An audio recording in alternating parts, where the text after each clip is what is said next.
जहाँ एक और झोपड़े जल रहे थे और जिनके हाथ पैर सलामत थे वो तो अपने घर से बाहर निकल गए और अपने सामान और जान की रक्षा तो कर लिए, लेकिन यहाँ पर 50 से भी ज्यादा ऐसे लोग थे जिन्हें दूसरों की मदद लेकर अपनी जान बचानी पड़ी। जी हाँ, ये व्यक्ति अपंग थे।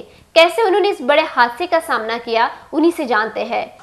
कुछ समय पहले मीरा रोड के झुग्गी में एक बड़ी आग लगी थी और आग लगने के कारण से कोई हताहत नहीं हुई और सारे लोग भाग कर बाहर आ गए अपने झुग्गियों से। लेकिन हम बात करते हैं कि उन्हीं कतार में कुछ ऐसी भी झुग्गियां हैं, कुछ ऐसे भी लोग हैं जिन्हें सहारे के बिना वो बाहर नहीं आ सकते। आइए जानते हैं उन लोगों से कि क्या है समस्या उनकी और क्या क्या समस्या आई जब आग लगी थी उनकी झुग्गियों में।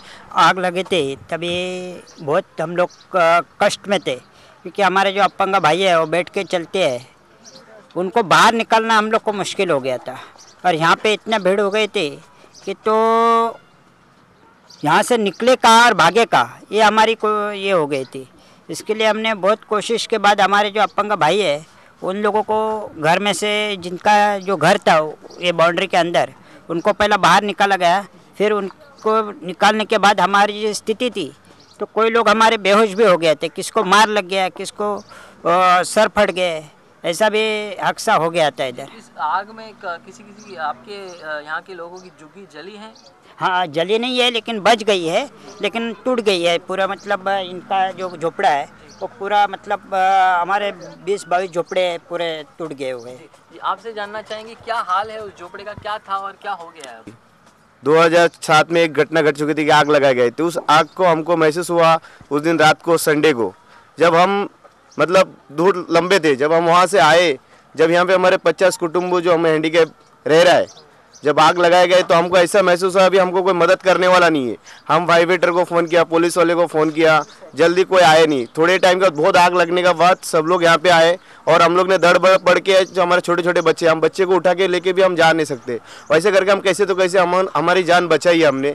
क्यों, हमने 2007 को एक हफ्ता देख चुका था इस जगह पे, और उस टाइम से हम बार बार महानगर पालिका, शासन, हर किसी को हम पत्र व्यवहार कर रहे हैं कि हम महाराष्ट्र शासन जो अपंगासाठी जीआर निकाला है, हैंडीकैप के लिए 200 स्क्वायर फीट का जीआर निकाला है, वो जीआर के हिसाब से हमको रहने का सहारा मिलना चाहिए। जी, आपसे जानना चाहेंगे कि ये सारी समस्या है, हालांकि आपको आरक्षण मिलना चाहिए, आपका एक कोटा सिस्टम भी होता है, तो ये आपको न्याय नहीं मिल रहा है, तो ये क्यों हो रहा है? क्यों हो रहा है, इसका जिम्मेदार सरकार ही है, क्योंकि सब जीआर निकालता है लेकिन उसमें अमल बजावनी नहीं करते ये लोग। मेरा नाम संदीप जंगम है। आज हम 10 साल से लड़ रहे ये बात पे, लेकिन कोई अंदर जाते तो कोई ढंग से बात भी नहीं करता है हम लोग से। मेरी तो हालत बहुत ख़राब थी, क्योंकि मेरा अभी फ़िलहाल में ऑपरेशन हुआ था और मैं यहाँ से बाहर नहीं निकल पा रही थी।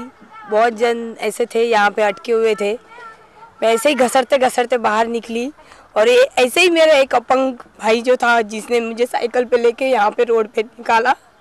हमारे यहाँ पे कोई भी नॉर्मल ज़्यादा करके नहीं थे, फिर भी हम लोगों के लिए बहुत कुछ किया।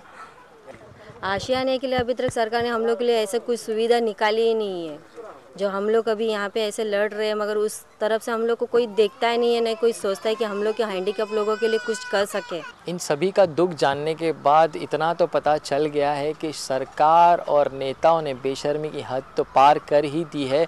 और यहाँ पर अब सरकार यानी कि बीएमसी ने 2 दिन के बाद यहाँ पर झुग्गी खाली कर देने का यहाँ पर ऐलान किया है। और साथ ही साथ यहाँ पर लोगों की ऐसी समस्या है कि इनके जो बच्चे हैं वो स्कूल में पढ़ते हैं और अभी जो कि परीक्षा नज़दीक आ रही है, तो अब वो क्या करेंगे, कहाँ रहेंगे। अब सवाल ये उठता है, अब कौन इनका ध्यान रखेगा और कौन देगा इन्हें छत, अब देखना ये है। कैमरामैन रामा के साथ मैं प्रणव शाह, तहलका 24 न्यूज़, मुंबई। ऊपर वालों ने उनके शरीर में से एक अंग को कमी कर उन्हें अपंग बना दिया, तो सरकार मानवता के नाम पर मदद देने वाली राशि को न देकर लाचार बना दिया। आखिर ये जाए तो कहा जाए।